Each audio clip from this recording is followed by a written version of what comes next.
हमारे चैनल को सब्सक्राइब करें और बेल आइकन दबाएं।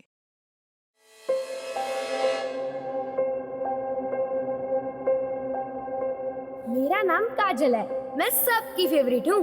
मम्मी, पापा, पीयूष भैया, ईशा दीदी, सबकी। फिर ऐसा क्यों हुआ? मेरी क्या गलती थी?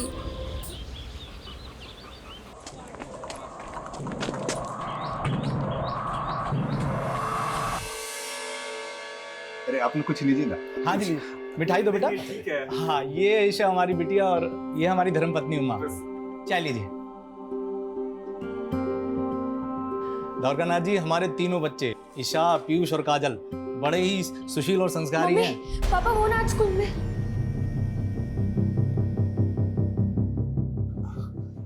ये हमारी बेटी है काजल। काजल, सबको नमस्ते करो। हाय। अरे काजल, तेरे कपड़ों को क्या हुआ? वो हम स्कूल में खेलते वक्त गिर गए थे। जाओ, कपड़े बदल के आओ।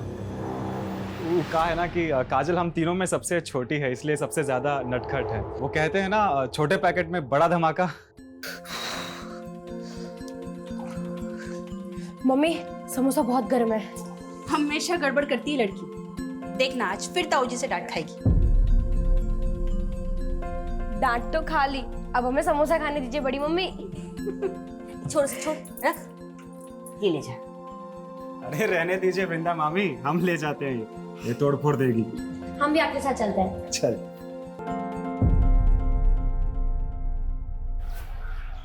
ईशा, वैसे पसंद क्या है आपकी? मूवीज देखना, खाना बनाना, यही सब। खाना बनाना? अच्छा, हमें तो आज तक कुछ बना कर नहीं दिया। और हमको भी कहाँ खिलाया? तुम दोनों क्या कर रहे हो यहाँ पे? ये लो जूस। अरे होने वाले जीजा जी से मिलने आए है ना पीयूष भैया? और नहीं तो क्या? दिवेश जीजू, हम तीनों भाई बहन है ना, हर जगह साथ जाते हैं। तो अगर आप ईशा दीदी को लेकर गए तो हमको भी साथ लेकर जाना पड़ेगा। और हमको भी। अरे बाप रे, अब एक काम करते हैं, तुम तीनों को कहीं जाने की जरूरत नहीं है। शादी के बाद हम ही यहाँ रहने आ जाते हैं। तो बड़ा मजा आएगा, क्यों ईशा दीदी?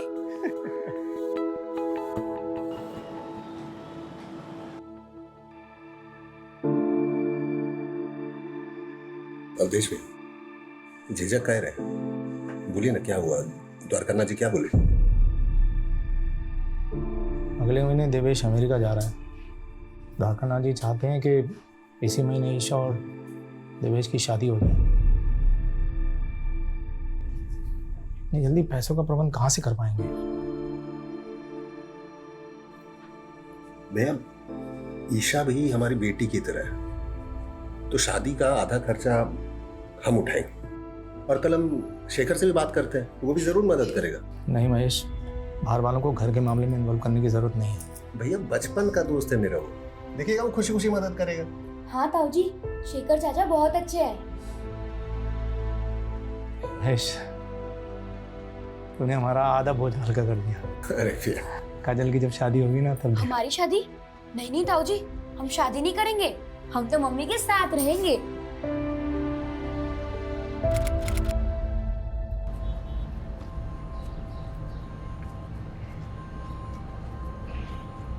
ए काजल,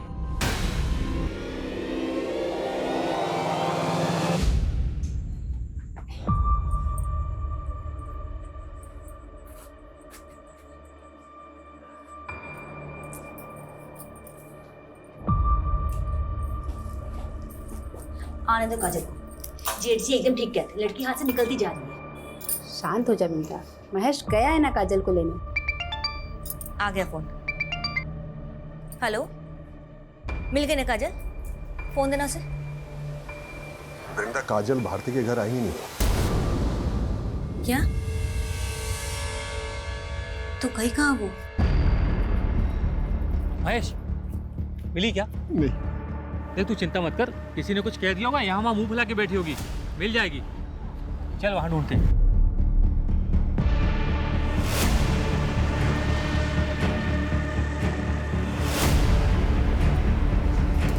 काजल मिली? अरे कहाँ चली गई? भैया कहीं नहीं मिल रही। भैया हमको बहुत डर लग रहा। पुलिस से मदद लेना चाहिए।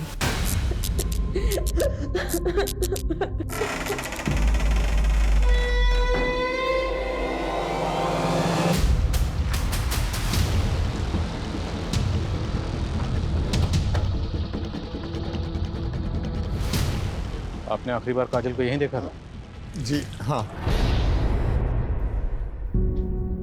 अरे पापा, रास्ता भूल गए क्या? हमारा घर तो उस तरफ है। बेटा भूला नहीं, बस है ना, मैं काम पूरा करके आ रहे हैं। तो हम भी आपके साथ चलते हैं और आते वक्त हम चॉकलेट ले लेंगे। बेटा तो चॉकलेट तो शंभू चाचा से ले ले, हम बस काम खत्म करके आ गए। काजल की तस्वीर सभी पुलिस स्टेशन में सर्कुलेट करो। सर, आसपास की सभी दुकानें बंद हैं। अब तो सुबह जब दुकानें खुलेंगी सभी को इन्फॉर्मेशन मिलेगी। मैं शर्मा, छोटी बच्ची का मामला सुबह तक का इंतजार नहीं कर सकती। पेट्रोलिंग टीम से कहो कि तुरंत बच्ची की तलाश शुरू करें और पास में एक नाला है, वहाँ भी चेक करो। Okay sir.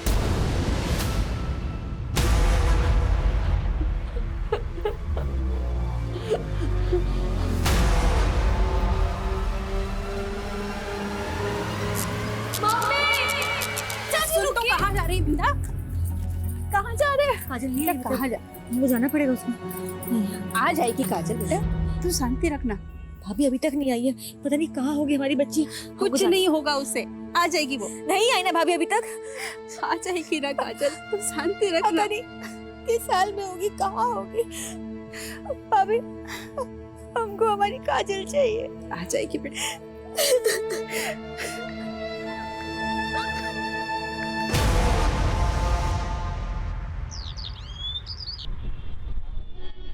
जी साहब, काजल कल शाम में दुकान पे आई थी हमारे। शंभू चाचा, हाँ बेटा, चॉकलेट। ले बेटा। अच्छा, जब वो तुम्हारी दुकान से गई तो तुमने किसी को उसके पीछे जाते हुए देखा था? कोई ऐसा जिसको देख के लगा हो कि शायद वो उसका पीछा कर रहा है? नहीं साहब।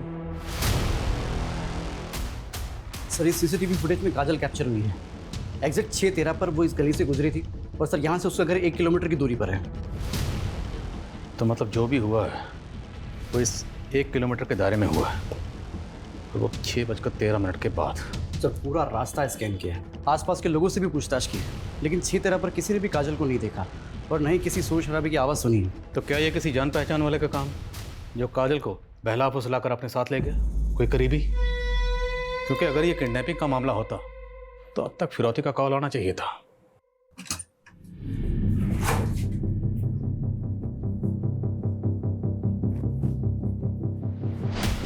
वृंदा, पापा नहीं मिल रही। नहीं मिली। वृंदा मिली? नहीं।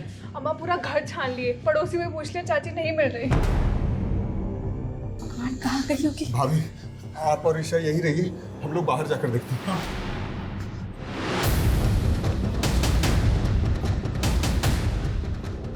महेश, क्या हुआ? शेखर, वृंदा कहीं चली गई। अरे घबराओ मत, यहीं कहीं होगी, मिल जाएगी।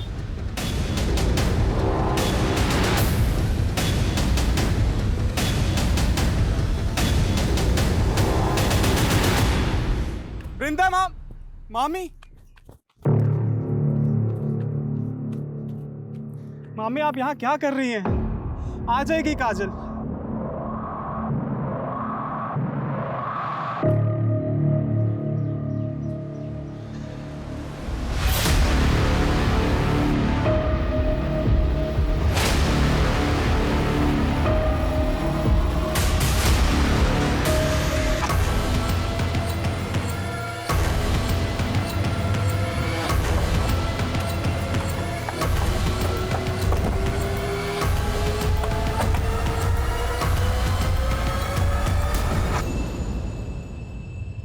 महज 12 साल की बच्ची को कितनी बेरहमी से क्यों मारेगा?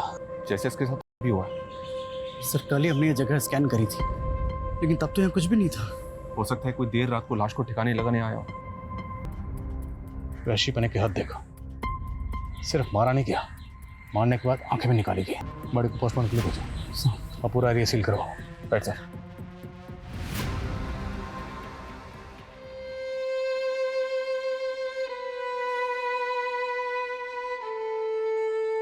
महेश जी, जिसने भी ये किया है हम उसे छोड़ेंगे नहीं।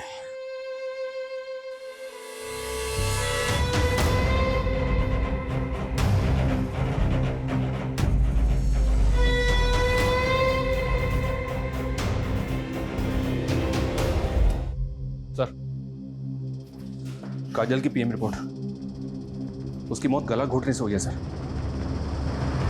और तो नहीं हुआ सर, लेकिन टॉर्चर काफी किया गया उसे। पीठ और सीने पर जख्मों के कई सारे निशान हैं और 2 फ्रैक्चर्स भी। काजल को पहले बहुत बुरी तरह से मारा पीटा गया सर, और गला घोटने के बाद उसकी आंखें निकाल ली। 12 साल की मासूम बच्ची के साथ इतनी हैवानियत, और ये सोचकर ही मेरा खून खौल रहा है कि वह हैवान अभी भी आजाद घूम रहा है। शर्मा, वो हैवान मुझे किसी भी सूरत में जल्द से जल्द सलाखों के पीछे चाहिए।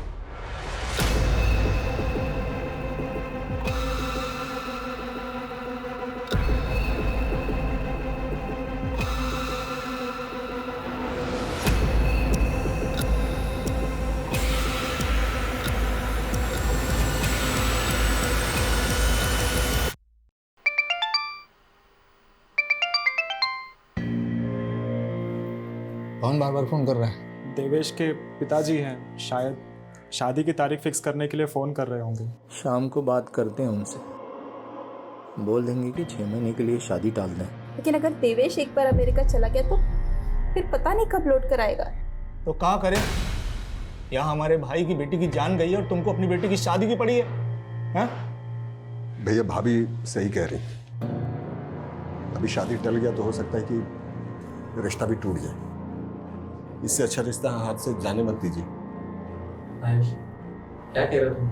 सही कह रहे, ईशा और देवेश की शादी इसी महीने होना जरूरी है।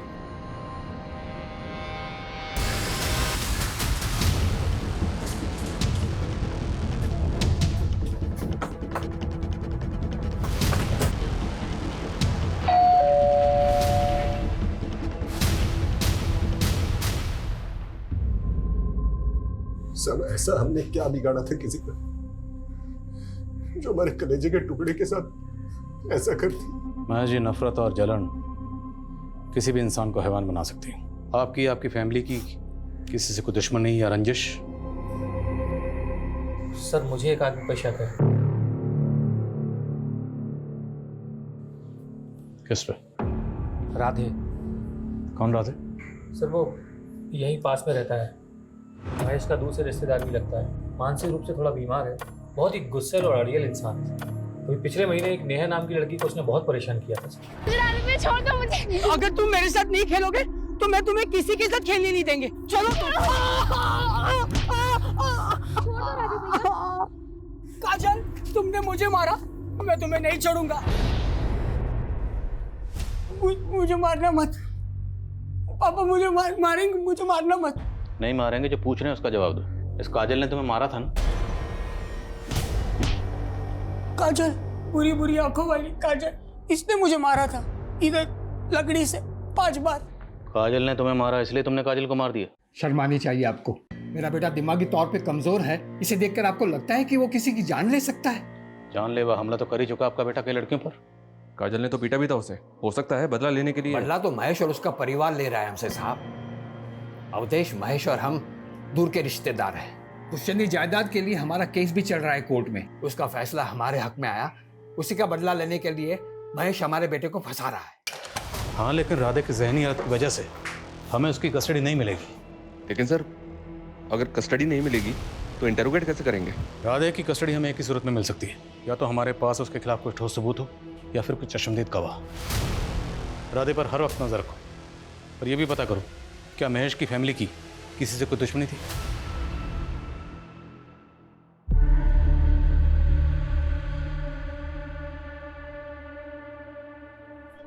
उठे, उठ। अरे कौन आवाज कर रहा है? उठ, उठ, उठ, उठ।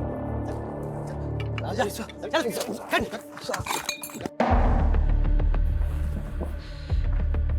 काजल जहाँ से गुजरी थी वहाँ तुम दोनों के नशा करने का अड्डा था, लेकिन काजल की मौत के बाद तुम लोगों ने अपना अड्डा बदल दिया, क्यों?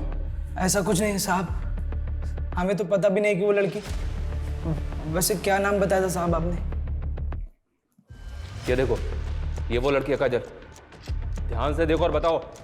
उस दिन मैंने इस लड़की को देखा था किसी आदमी के साथ। कौन था वो आदमी? नहीं पता ना, कौन था वो? ये दोनों टाइम वेस्ट कर रहे हैं। इनकी हड्डी पसली एक कर दो। जब तक उस आदमी का नाम याद ना आना है, छोड़ना मत इनको। सर मुझे लगता है नशोड़ियों ने उठाया काजल को और अब कहानियां बना रहे हैं। मुझे राधे के ऊपर डाउट है सर। तो सवाल यह है कि काजल को अगर राधे या कोई और ज़बरदस्ती उठाकर लेकर गया होता तो काजल शोर तो मचाती। ऐसा कुछ हुआ ही नहीं। क्यों? हो सकता है सर पीछे से हमला किया हो अचानक। दोनों नशेड़ी पर नजर रखो और राधे से पूछताछ करते रहो, देखते क्या सामने आता है। Right sir. और एक बात सर, हमने काजल के नेबर्स और घर वालों से तो बात की है, लेकिन काजल जिस स्कूल में पढ़ती है वहाँ पे बात नहीं की अभी तक। शर्मा महज 12 साल की बच्ची थी, तो स्कूल में ऐसा क्या हुआ होगा जो बात मर्डर तक पहुंच जाए? जुवेनाइल क्राइम्स आजकल काफ़ी बढ़ गए हैं, इसलिए सर स्कूल क्राइम और शूटआउट बाहर के देशों में भी देखने को मिले हैं और हमारे यहाँ भी। ठीक है, बात करते हैं स्कूल में। 1 2 3 4 5 6 7 अरे रे, देखो तो बेचारी काजल गिर गई। इसे तो प्रीफेक्ट बनना था ना। चलना आता है नहीं, बनेंगे प्रीफेक्ट। तुम खुद को बुली समझते हो? हम बुली समझते नहीं है बच्चू, हम बुली हैं। स्कूल में सब डरते हैं हमसे। गुड मॉर्निंग सीना सर।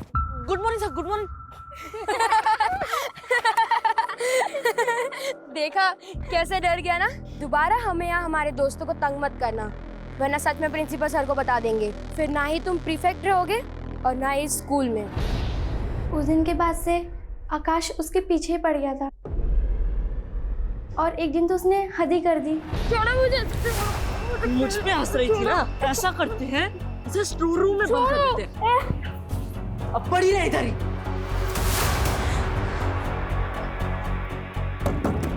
भारती, प्रिया कोई है, मुझे यहाँ से निकालो। फिर हमने आकाश को 10 दिन के लिए स्कूल से सस्पेंड कर दिया और उसे प्रीफेक्ट की पोजीशन से हटा दिया और उसकी जगह हमने काजल को प्रीफेक्ट बना दिया। मानते हैं सर, हम काजल को बहुत परेशान करते थे, लेकिन हम उसको कुछ नहीं किए। काजल की वजह से आपको 10 दिन के लिए स्कूल से सस्पेंड कर दिया गया। आपको प्रीफेक्ट से हटाकर काजल को प्रीफेक्ट बना दिया गया। बुरा तो लगा होगा ना बेटा आपको? ये कैसा सवाल है सर? ऐसे सवाल पूछ के हमारे बेटे को टॉर्चर मत कीजिए ना सर। हेलो, अरे बोला ना आपको, लोडिंग हमारे सामने होगी। एक छोटा सा काम निपटा के आ रहे हैं ना हम। हाँ सर, हमारा बेटा ऐसा वैसा लड़का नहीं है, टॉपर है क्लास का। अगर आप बोला ना आपको, पहुंच रहे हैं। क्या कह रहा था मैं, आप हमारे बेटे को परेशान मत कीजिए। ये क्या कर रहे हैं आप? आपको मालूम है कितना इंपॉर्टेंट काम? आपके बेटे के फ्यूचर और उसकी जिंदगी से ज्यादा इंपॉर्टेंट काम है। बात को समझिए ना सर। आप बात को समझने की कोशिश कीजिए। जो लड़की मरी है ना, उसकी जिंदगी भी इंपॉर्टेंट थी। उसका कत्ल हुआ और उसके कातिल को ढूंढना हमारा काम है, और ये काम सबसे ज्यादा इंपॉर्टेंट है। सॉरी सर, आप जो पूछना चाहते हैं पूछिए। हमें पूरा भरोसा है हमारे बेटे ने कुछ नहीं किया। हाँ ठीक है, उसको पकड़ के रखो। नमस्कार सर। मैं तुम्हें फ़ोन करता हूँ। हाँ, कत्ल का कुछ पता चला? हमारे पास रोज़ बहुत सारे केसेस आते हैं, इंसानों की गुमशुदगी के, हत्या के, अपहरण के। अब क्या करें, हम उन केसेस पे ध्यान दें या पूरा का पूरा पुलिस महकमा तुम्हारे गाय के हत्यारों के पीछे लगा दें? बोलो क्या करें?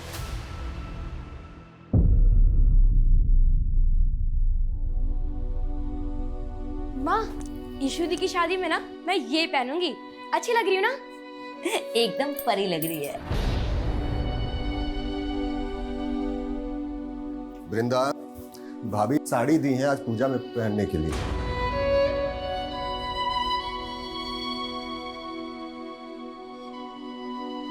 काहे अपना जख्म कुरेद रही है? हम कहे थे ना, काजल का सारा चीज खुद से दूर कर दो।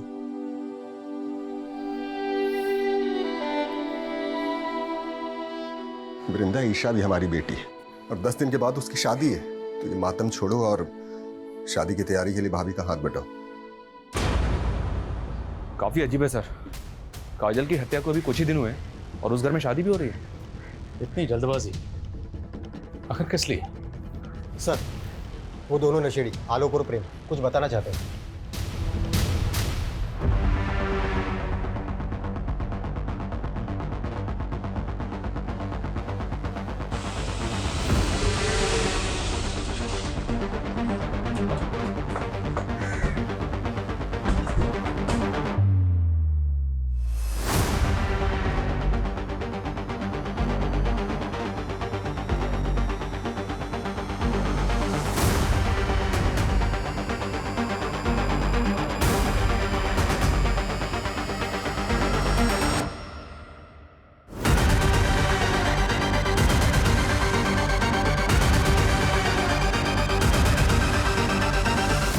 चलें शेखर? शेखर? सर, क्या शेखर ने काजल को मारा? नहीं सर, हम नहीं मान सकते सर। देखिए, हमें 2 चश्मदीद गवाह मिले जिन्होंने उस रात काजल को शेखर के साथ जाते हुए देखा था। लेकिन सर, शेखर हमारा बचपन का दोस्त है सर। हाँ, मैं मिला था उस शाम काजल से। ए काजल, कहाँ भटक रही है? भूतनी तो भटकेगी और क्या करेगी? अच्छा ये बताए, भूतनी गोलगप्पे खाएगी? तो चल मेरे साथ। फिर तुम काजल को अपने साथ ले गए, उसे मारा पीटा, उसका गला दबाया और उसकी आंखें निकाल ली। इतनी घटिया हरकत, तुम जैसे इंसान को तो जीने का भी हक नहीं। हाँ सर, सही कहा आपने। मुझे जीने का कोई हक नहीं। मुझे फांसी दे दीजिए सर। ये ड्रामा बंद कर। ये बोल कि काजल को क्यों मारा, कहाँ मारा और कैसे मारा, वरना मार मार के उगलवाएंगे। मारिए सर मुझे, मारिए सर मुझे। मैं इसी लायक हूँ, मैं इसी लायक हूँ सर।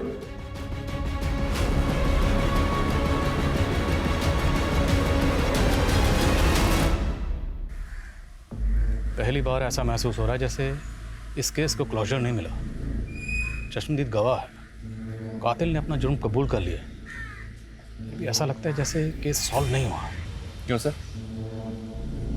पहली बात तो ये है कि शेखर ने काजल को अगर मारा है तो मोटिव क्या था, उसने नहीं बताया। उसने काजल को कहाँ मारा, नहीं बताया। काजल को कहाँ छुपा के रखा था, नहीं बताया। यहाँ तक कि काजल को पेट पर कब लटकाया, उसने कुछ नहीं बताया। तो आपको लग रहा है सर शेखर हमसे झूठ बोल रहा है? लेकिन सोचने वाली बात तो ये भी है सर कि कोई खून का इल्जाम अपने सर पे क्यों लेगा? यही सवाल तो ध्यान में घूम रहा है, पर मेरी गट फीलिंग कहती है शेखर खूनी नहीं। राधे के कोई अपडेट? नहीं सर, उसके घर के आसपास लोग लगाए हैं, लेकिन उस दिन के बाद वो घर से ही बाहर नहीं निकला। शायद बाप ने रुक रखा हो। आकाश और उसके फादर विवेक, उनकी बैकग्राउंड भी खंगालो। हो सकता है टॉपर बेटे के सस्पेंशन से बखलाकर उसने ये कांड किया। सर आज ही अपने खबरों को काम पे लगाता हूँ। पता कर। सर एक बात दिमाग में आई है, ये भी तो हो सकता है सर कि ये शेखर किसी और को बचाने के लिए इल्जाम अपने सर पे ले रहा है। महेश उसका बचपन का दोस्त। शेखर ऐसा क्यों करेगा? ये शेखर की फैमिली प्रयागराज में नहीं रहती ना? नहीं सर, 10वीं के बाद मुंबई शिफ्ट हो गया था, लेकिन 3 साल पहले अचानक वापस आ गया और अकेला ही रह रहा है। मुद्दा तो यही है कि शेखर आखिर किसी और के खून का इल्ज़ाम अपने सर क्यों ले रहा है। अब अगर हमें यह जानना है तो हमें शेखर की ज़िंदगी की किताब के पन्नों को पीछे की ओर पलटना होगा। आज ही मुंबई के लिए रवाना हो और पता करो शेखर का गुजरा हुआ कल। Okay sir.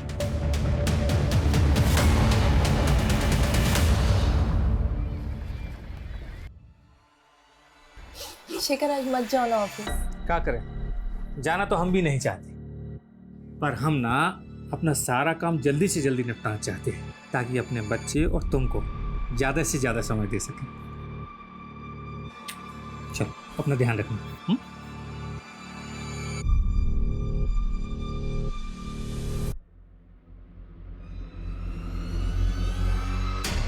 सर पता नहीं कैसे हुआ, मैं जब घर के अंदर गया सारा सामान बिखरा हुआ था और मेरी बीवी तृप्ति वो भी कहीं नहीं थी। सर बाहर निकल के सब लोगों से पूछा पर किसी ने कुछ नहीं बताया।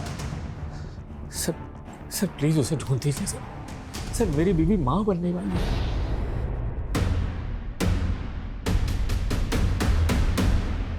क्या शेखर पर उसकी बीवी की मौत का चार्ज लगा था? जी सर, शेखर 1 साल तक जेल में था, डिप्रेशन में चला गया था। फिर जब कोई सबूत या गवाह नहीं मिला तो उसे छोड़ दिया गया। और दोनों मियाँ बीवी के बीच अनबन की वजह क्या थी? वो पता नहीं चला। उसकी बीवी तृप्ति मिली? No sir. उसकी डेड बॉडी?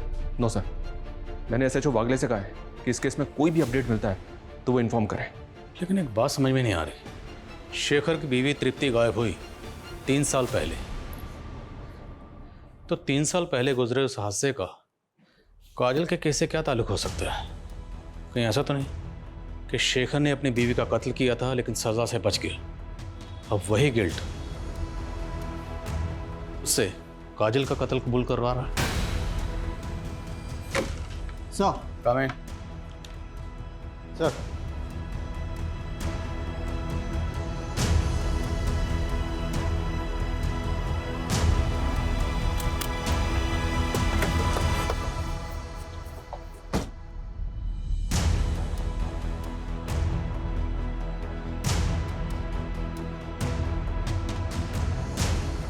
माफ़ी चाहते साहब आपको तकलीफ़ देने के लिए। दरअसल हम नहीं चाहते कि ये बात फैले और हमारी बच्ची किसी मुसीबत में फंस जाए। बेफिक्र रहिए, कुछ नहीं होगा। बोलो भारती, क्या बताना चाहती हो? बोलो बेटा।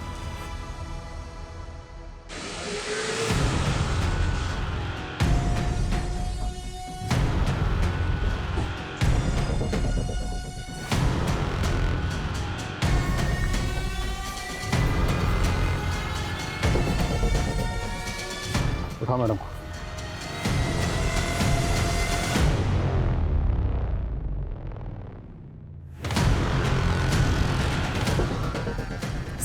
सर हमने क्या किया सर? सर हमने कुछ नहीं किया सर। ये क्या कर रहे हैं साहब? हमारे बच्चे हैं साहब। इन्होंने क्या किया?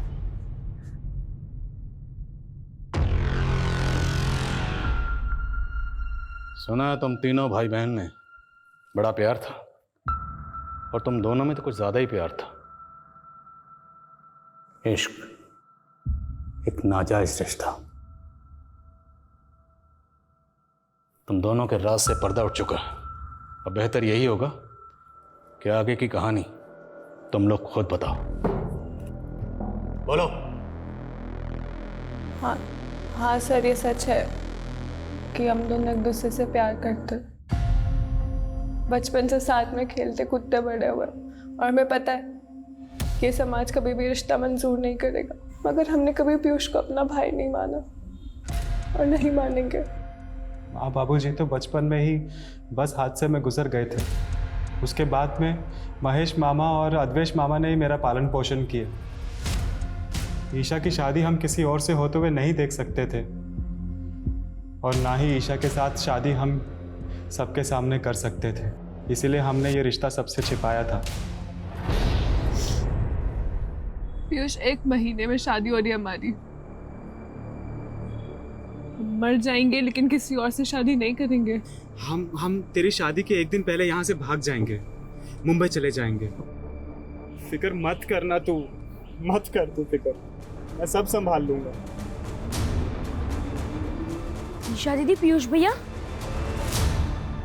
अगर काजल इसके बारे में पूरे परिवार को बता देती तो तुम दोनों के भागने का प्लान चौपट हो जाता। उस दिन तुम काजल को भारती के घर के बाहर मिले थे। झूठ तो बोलना मत, क्योंकि भारती हमें सब कुछ पहले ही बता चुकी है। हाँ, ये बात सच है सर। हम जानते हैं हमसे बहुत बड़ी गलती हो गई है। ईशा को भी समझ में आ गया है। हमने भागने का प्लान भी कैंसिल कर दिया है। सच्ची, सब कुछ वैसा ही चलेगा जैसा कि घर वाले चाहते हैं। तुम समझ रही हो ना हम क्या कह रहे हैं? तुम किसी को बताओगे तो नहीं? ठीक है भैया, हम किसी को नहीं बताएंगे, पर आप अपना वादा तो नहीं तोड़ोगे ना?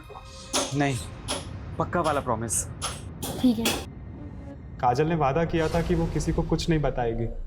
हमने भरोसा किया था उस पर उसने तुम्हारे विश्वास को तोड़ दिया। उसने अपनी दोस्त भारती को सब कुछ बता दिया था। तुम काजल को मिले, आप उसे अपने साथ ले गए, उसे मारा पीटा, उसकी आंखें निकालने, उसका गला दबाया। नहीं सर, ये बिल्कुल झूठ है सर। हमने काजल को नहीं मारा। इसी भतीजी की शादी के लिए मरे जा रहे थे ना आप? हाँ, अपनी बेटी के शौक से ज्यादा आपको इसकी शादी की पड़ी थी। ईशा और पीयूष के साथ साथ आप भी मेरी बेटी की मौत के जिम्मेदार हैं।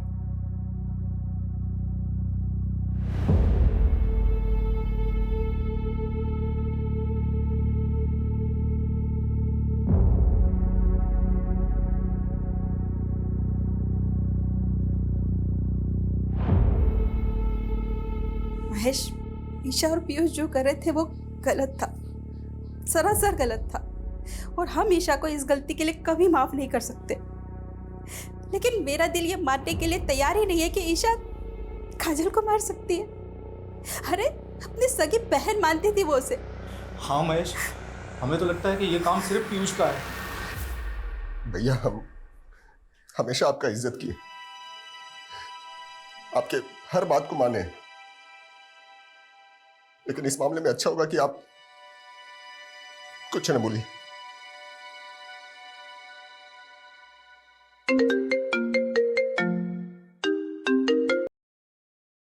हाँ वागले, बोलो। क्या शेखर की बीवी तृप्ति जिंदा है? जी सर, ऐसे जो वागले ने ढूंढ निकाला। शर्मा, तुरंत मुंबई के लिए निकलो।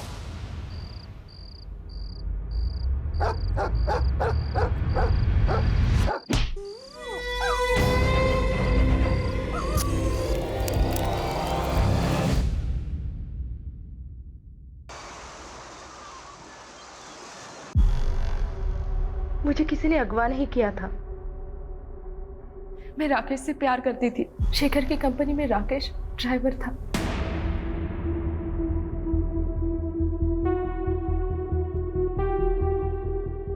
और मैं शेखर को छोड़ना चाहती थी, इसलिए ये हम दोनों का प्लान था। अपनी आजादी के लिए तुमने एक बेकसूर को फंसा दिया। इससे तो अच्छा होता कि तुम उससे साफ साफ बात कर लेते, डिवोर्स दे देते। मेरे फैमिली वाले मुझे डिवोर्स लेने नहीं देते, पर तब मैंने ये नहीं सोचा था कि शेखर मेरे खून के इल्जाम में जेल चला जाएगा।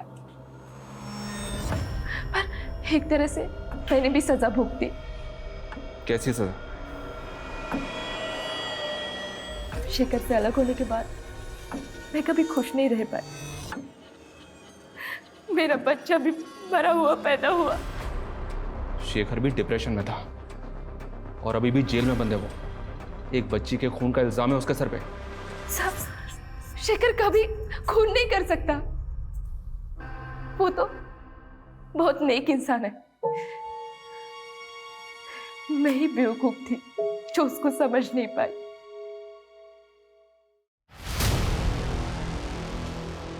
सर, इस शेखर की हिस्ट्री जानने के बाद तो तकरीबन यकीन से कह सकते हैं कि ये निर्दोष है। पीयूष और ईशा दोनों अपनी बात पर अड़े हुए, लेकिन दोनों काफी शातिर हैं। एक ही घर में रह रहे थे, अफेयर चल रहा था, लेकिन किसी को भनक तक नहीं लगने दी। लेकिन सर, पीयूष के खिलाफ हमारे पास कोई सबूत नहीं। पीयूष से मिलने के बाद काजल सीधे अपने घर गई थी, जहाँ उसके पिता और शेखर उसे मिले थे। यानी कि पीयूष से मिलने के बाद तो बिल्कुल ठीक थी। राधे की कोई अपडेट? नहीं सर, कोई सस्पिशियस मूवमेंट नहीं है। तो फिर आखिर इस केस की चाबी है कहाँ? एक काम करते हैं, शुरू से शुरू करते हैं। काजल सबसे पहले मिली थी पीयूष को भारती के घर के बाहर। उस वक्त बजे थे 5:15 सर। 5:15। फिर वहां से जब काजल अपने घर लौट रही थी तो वो अपने पिता महेश से मिली। टाइम 5:55। फिर वहां से वो शंभू की दुकान पे गई। उस वक्त बजे थे तकरीबन 6:15। 6:15 और 6:30 बजे उसे शेखर मिला और वहां पर आलोक और प्रेम भी मौजूद थे उस वक्त।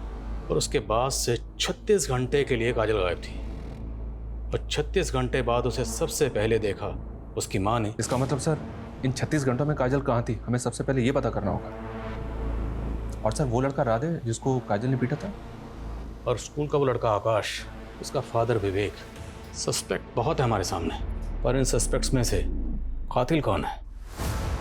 या कहीं ऐसा तो नहीं कि कातिल अभी तक हमारे रडार में आया ही ना हो?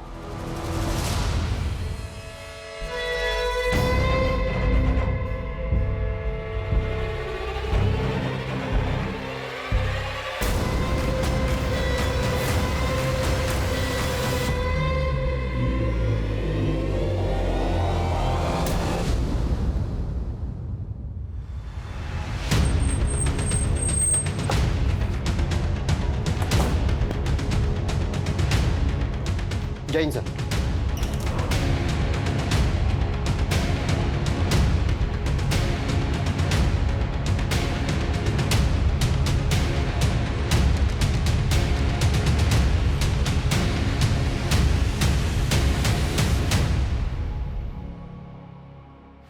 सर, अभी तक काजल से जुड़े लोगों पर शक कर रहे थे हम, लेकिन इस हत्या के बाद अब ऐसा लग रहा है कि ये काम किसी सीरियल किलर का हो सकता है।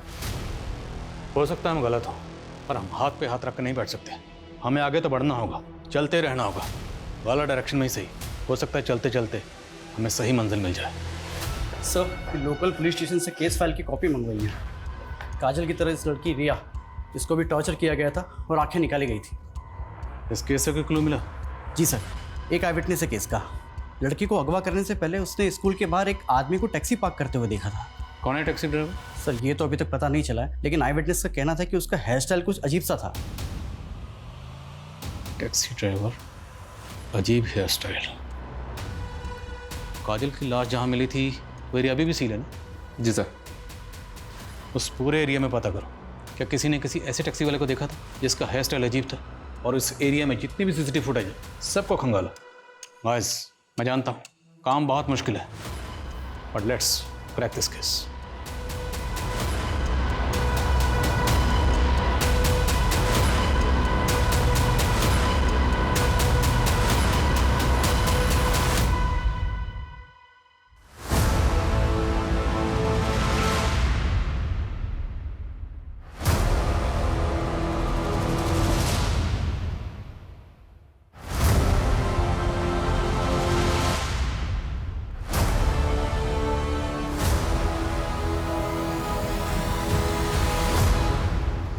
टायर मार्क्स की तरफ हमने कभी ध्यान ही नहीं दिया। सर ये एरिया कभी से सील है, ये सब पहले क्यों हो गया? एक्सपर्ट को बुलवा, पता लगवाओ कि टायर मार्क्स किस व्हीकल के हैं। अब इस केस में रोशनी अंधेरे में तीर चलाने से ही होगी।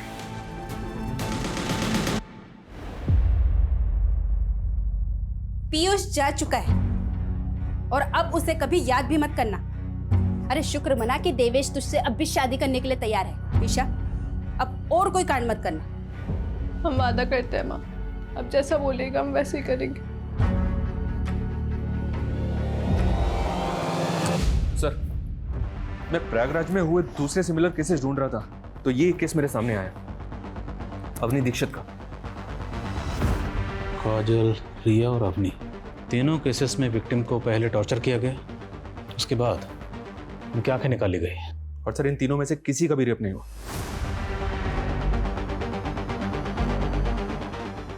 शर्मा, तुमने एक चीज नोटिस की? इन तीनों विक्टिम्स में एक चीज कॉमन है। क्या सर? तीनों की आंखें भूरी हैं। अवनी दीक्षित केस में विक्टिम के आसपास कोई टैक्सी वाला नजर आया था? नो सर, अभी तक कोई भी आई विटनेस सामने नहीं आया। सर, हाँ सर, काजल मर्डर क्राइम सीन में जो टायर मार्क्स मिले थे वो एक 3 व्हीलर ऑटो रिक्शा है। एक्सपर्ट के मुताबिक वो टायर मार्क्स कम से कम 15 दिन पुराने हैं। 15 दिन? यानी लगभग उसी समय जब हमें काजल की लाश मिली थी। मतलब हम सही ट्रैक पे हैं। उसी रिक्शा में काजल की लाश को लाया गया होगा। लेकिन सर, आई विटनेस ने रिया के केस में जिस ड्राइवर को देखा था वो टैक्सी चला रहा था। Sharma, let's keep it simple. हम एक ऐसे ड्राइवर को ढूंढ रहे हैं जिसका हेयर स्टाइल अजीब है, फिर वो चाहे रिक्शा चलाता हो, टैक्सी चलाता हो, कोई फर्क नहीं पड़ता। पूरी टीम को काम पे लगाओ। जब तक ये बंदा मिल नहीं जाता कोई घर नहीं जाएगा।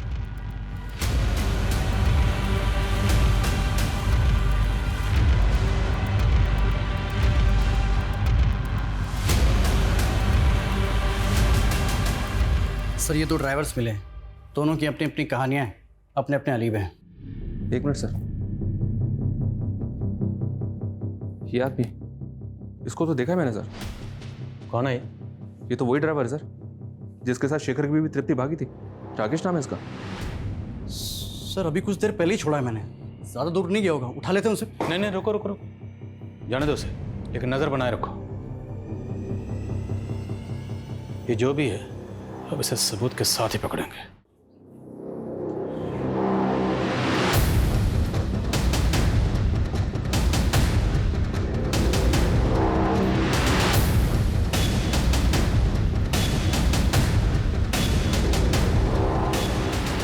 हेलो, हाँ मैं घर के बाहर वेट कर रहा हूँ।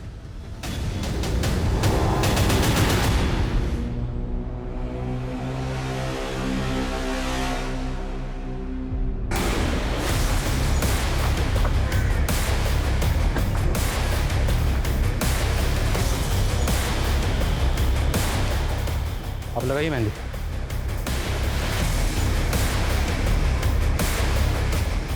तो केदार जी, राकेश को जानते हैं ना? इतनी जल्दी भूल गए? अभी तो मिले थे गली, अच्छी याद आया, लेके जाओ।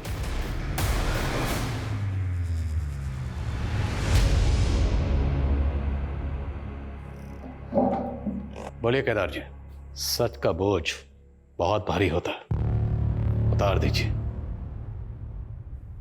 राधे, हमारा बेटा, आप तो जानते ही हैं कि वो दिमागी तौर पे कमजोर है। हमारा वंश आगे बढ़े, इसके लिए हमने हमसे कम उम्र की लड़की शीला से शादी कर ली, ताकि तंदुरुस्त और हेल्दी बच्चा पैदा हो। 3 बार हमारी बेबी उम्मीद से थी, लेकिन तीनों बार बच्चे पेट में ही मर गए और हमें हर हालत में तंदुरुस्त बच्चा चाहिए था। इसलिए हम हमारी बीवी को लेकर बम्बई चले गए। कुछ दिनों के बाद हमें तृप्ति मिली, शेखर की बीवी। केदार जी प्लीज शेखर को मत बताइएगा। नहीं बताएंगे, हम हमारी परेशानी में उलझे हुए हैं, इसीलिए तो मुंबई आए हैं। क्या परेशानी है आपको? दूसरी शादी इसलिए की ताकि बच्चा हो जाए। ये मेरा पति है राकेश। बम्बई इसलिए आया हूँ कि बीवी का इलाज हो जाए तो मैं घर का चिराग मिल जाएगा।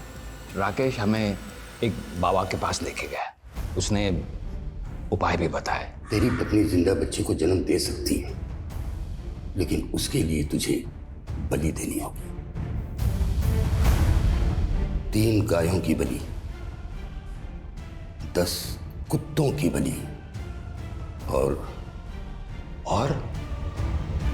3 भूरी आंखों वाली लड़कियों की बलि देने के लिए कहा।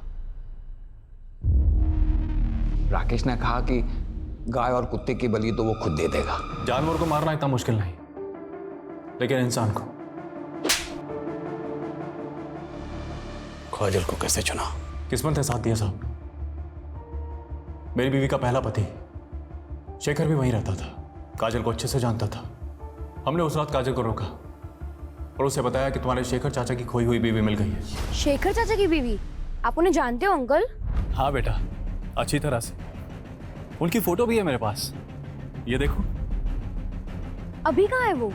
चलो मेरे साथ, मिलवाता हूँ उनसे। तृप्ति चाची कहाँ है? है ना कत्थई आंखें, जैसी चाहिए थी।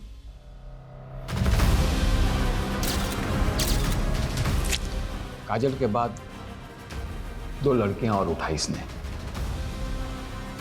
और उनको भी काजल की तरह ही मारकर पेड़ पर लटका दिया, ताकि लोगों को लगे कि ये किसी सीरियल किलर का काम है। उस ढोंगी बाबा को मुंबई में अरेस्ट कर लिया सर, और उसने सब कबूल भी कर लिया। सर कुछ सोच भी नहीं सकता था केदार एक बच्चा पाने के लिए इतना घिनौना जुर्म करवाएगा। अंधविश्वास और लालच का मेल बड़ा खतरनाक होता है। केदार को हर हालत में अपनी संतान चाहिए थी, इसी लालच में वो ये खतरनाक खेल खेल रहा था, जिसमें उसका साथ उस सरफिरा राकेश दे रहा था, और जिसका फायदा उस ढोंगी बाबा ने भी उठाया। अफसोस सिर्फ इस बात का है, इस खेल में उन 3 मासूम बच्चियों ने बिना वजह अपनी जान गंवा दी। और शेखर, जो बेकसूर होने के बावजूद अपनी बीवी तृप्ति के केस में आरोपी बना, पूरी तरह से टूट चुका था। जब काजल के केस में सस्पेक्ट बना तो उसने खून का इल्जाम अपने सर पर ले लिया। तो अच्छा हुआ कि वक्त रहते हम असली कातिल तक पहुंच गए और एक बेकसूर को फिर से बलि पर चढ़ने से बचा लिया।